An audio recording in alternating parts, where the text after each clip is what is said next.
Le boîtier d'alimentation de la guirlande entre en surchauffe. De la fumée s'échappe.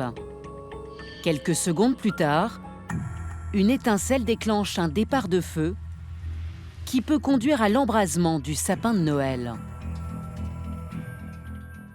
Alors pour éviter cela, il y a une norme obligatoire qui prouve que la guirlande offre toutes les garanties de sécurité. C'est la norme CE. Les États membres prennent toutes mesures utiles pour que le matériel électrique ne puisse être mis sur le marché que s'il construit conformément aux règles de sécurité.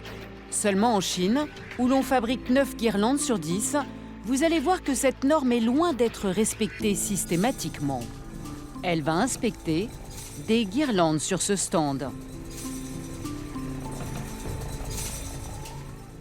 Je vois qu'ils ont le sigle CE. Mais bon, après, il faut juste vérifier cette partie-là.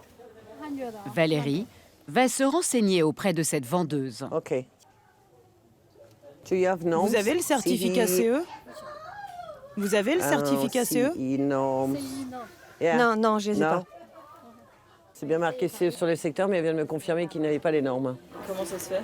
Ah bah, c'est-à-dire qu'ils ont imprimé en fait, sur les boîtiers qu'il y avait le CE et les autres normes, et finalement, ils ne les ont pas. Normalement, ce fabricant devrait avoir un certificat de norme CE comme celui-ci, qui prouverait qu'ils ont testé leur guirlande en laboratoire. Ce test coûte près de 4 000 €. Et certains, pour ne pas payer la note, apposent le sigle CE sur leurs marchandises sans même les avoir testées. Alors ces guirlandes peuvent-elles quand même se retrouver dans les rayons des magasins français? Moi, concrètement, je ne les importerai pas. Mais vous pensez que certains importateurs français Oui. les importeraient quand même? Oui, bien sûr, je pense.